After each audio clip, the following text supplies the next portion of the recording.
Ici, dans la vallée, il y avait une famille qui était fondeur de cloches itinérants. Ils habitaient à Planpinet et ils ont commencé à fondre les cloches en 1630 et ils ont arrêté à la fin du 19e siècle, donc 1880. 80, c'est très bien, 1880. Ça fait 250 ans. Qui c'est qui est M. Vallier? C'est Jules qui va faire M. Vallier. Alors, Jules Vallier, ici. Tu vois, regarde, il y a 3 phrases à dire. Tout ce que j'ai mis en jaune, là. Tu vois? Là, et puis 2, 4, 3, 4, 5. 6 phrases. Voilà, je te donne ça et moi je vais vous raconter l'histoire de. Comment ça s'appelle cette cloche, on a dit? Fondu, fendu. C'est la cloche 3 en 1. Est-ce que vous saviez que dans une seule cloche, il peut y en avoir 3? Non. Et est-ce que vous saviez que cette cloche, elle se trouve ici, dans le clocher de l'église de Val-des-Prés? Vous ne connaissez certainement pas son histoire. Voici comment ça s'est passé. En ce temps-là, c'est-à-dire en 1736, Louis XV était roi de France et M. Vallier de Planpinet fabriqua une cloche d'un poids de 10 quintaux. Ça fait combien 10 quintaux? 10 quintaux. Un quintal, ça fait combien? 100 kilos. 100 kilos. Donc 10 quintaux, ça fait 1000 kilos. 1000 kilos, ça fait Une tonne. 1 tonne, bravo. C'était la plus grosse cloche de l'église Saint-Claude de Val-des-Prés. Je crois qu'il s'agissait de Laurent Vallier, peut-être aidé de ses fils, Jean, Claude et François, mais aujourd'hui ce sera Jules Vallier. L'histoire ne le dit pas, et en 1736, cela faisait déjà plus de 100 ans que l'on était fondeur de cloches itinérants à Planpinet, de frère en beau-frère et de père en fils. Et souvent, on travaillait tous ensemble dans la même famille. En ce temps-là, les cloches étaient fondues devant l'église. C'est pour cela qu'on appelait les Valliers fondeurs itinérants. Et pourquoi fondre une cloche devant l'église plutôt que de la fabriquer dans son atelier, avec un four qui va bien et tous les bons outils sur place? Pourquoi, à votre avis? Il soit plus assez pour l'amener. Oui. Donc c'est lourd. C'est lourd et puis c'est fragile. Et comme autrefois les hameaux étaient dans la montagne avec des chemins de terre, des cailloux, il aurait d'abord fallu trouver une charrette assez grande et après elle risquait de tomber et de se casser. C'est pourquoi les Valliers, père et fils, s'étaient déplacés devant l'église de Val-des-Prés pour la fabriquer.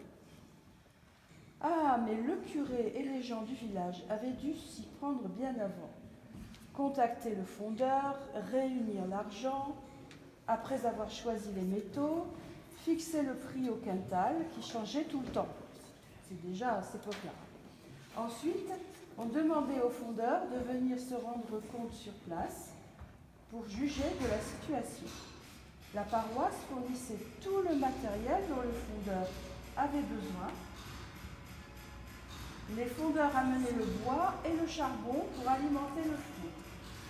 La cloche devait être terminée à la Saint-Claude pour la fête du village. Tout cela était écrit dans la lettre que le maire fit à M. Vallier. En ce temps-là, M. Vallier père dit à ses fils: Affaire conclue, nous allons rassembler le bois et acheter le charbon pour faire fondre le métal.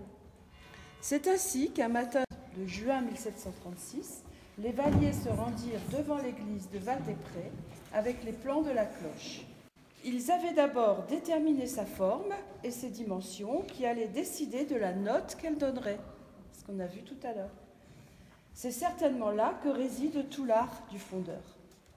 Le moulage est une opération difficile. Avait rappelé le père Vallier à ses fils. Le moule comprend 4 parties distinctes. Le noyau, la fausse cloche qui sera détruite avant couler, la chape et la tête d'anse. Et comme les fils ne comprenaient rien à ce charabia de fondeur de cloche, le père ajouta: Allez, on goûte, tout est prêt, on verra sur place.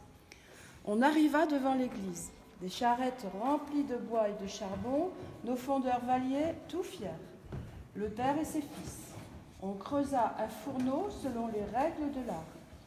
On jeta dedans le bois et le charbon. Il était autour de midi, comme là, presque. On alluma le feu.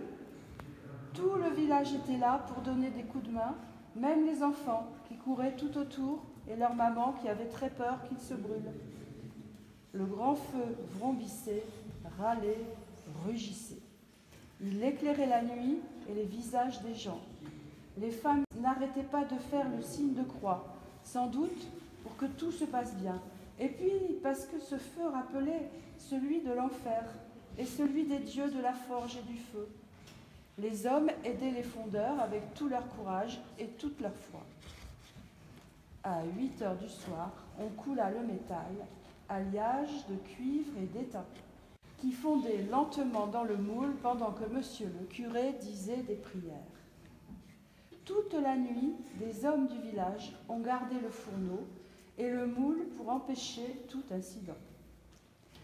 Le lendemain matin, le maire et le curé font ouvrir la fosse, car le père Vallier avait dit « Le son de la cloche ne sera pas si bon si on laisse la cloche dans la terre. » Tout le monde l'écoutait religieusement et obéissait immédiatement à ses demandes. Comme prévu, le jour de la Saint-Claude 1736, on habilla de blanc la belle cloche et on la bénit ici, dans cette église, au cours d'une messe solennelle. On l'installa dans le clocher et elle y resta pendant 107 ans. 107 ans plus tard, le 7 juin 1873, le sonneur monta au clocher pour annoncer la fête de la Saint-Claude. On ne sait pas pourquoi, un contre-coup du battant la fendit de bas en haut. C'était fini. Elle ne donnait plus ce si joli son que tous les habitants reconnaissaient à des vieux à la ronde. Il fallut songer à la remplacer par une autre. On décida de faire refondre la cloche fêlée et on fit appel à la générosité des habitants du village et des hameaux. Chacun donna selon ses moyens et la somme fut réunie. C'est Victor Vallier, donc 107 ans plus tard, qui se chargea de la refonte exactement comme 107 ans plus tôt. Ses ancêtres l'avaient fait. Le grand feu, les charrettes de bois et de charbon, les signes de croix, les prières, les enfants qui couraient, le diable et les dieux de la forge, tout le monde était là. C'était le 5 juillet. La nouvelle cloche pesait 600 kg. Mais Victor Vallier n'était pas très content. Il dit au maire et au curé Je crois qu'elle est passablement réussie. Je ne suis pas maître de la fonte quand on utilise une cloche pour en fabriquer une autre. Ne t'inquiète pas, Victor, dit monsieur Estienne, le curé. On est heureux d'avoir une nouvelle cloche. C'est si important pour nous. Le lendemain, elle fut extraite de son moule et portée à l'église. Elle sera bénie ici, dans cette église, le 12 juillet, après les vêpres. Toute parée de blanc, on lui donna le nom de Maria Immaculata, en l'honneur de la Vierge Marie. Elle ne vécut que 16 ans. Fondue dans de mauvaises conditions, elle fut à nouveau cassée le 2 novembre 1890. Une fêlure s'est produite au bord inférieur droit et la rendit complètement aphone. Plus aucun son digne d'une cloche ne sortit d'elle. Hélas, Victor Vallier était décédé. Le temps des fondeurs de cloches itinérants était révolu.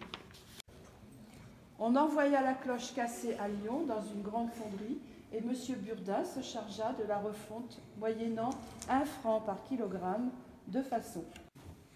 Elle partit à Lyon par le train le 4 mai et revint au village par le train le 4 septembre. Elle était bien réussie et sonnait très bien. On l'a bénie ici, dans cette église, le 8 septembre, après la grand-messe. Il y avait là des enfants et des petits-enfants de Victor Vallier. En essuyant une larme, l'un des fils dit en sortant « C'est encore une Vallier tout compte fait, même si c'est Burdin qui l'a faite. L'âme de mes ancêtres est dans cette cloche. » Une semaine plus tard, tout le monde faisait silence au village. On entendit la cloche sonner pour le mariage d'une petite fille de Victor, et tout le monde fut heureux. On était tous d'accord pour dire qu'il s'agissait bien de la jolie voix des cloches Valville.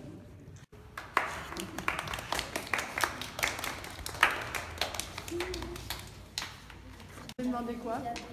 Vas-y. Les trains Val-des-Prés? Non. Il n'arrivait pas jusqu'à Val-des-Prés, il arrivait jusqu'à Briançon. C'était déjà un gros progrès. C'est déjà un gros progrès.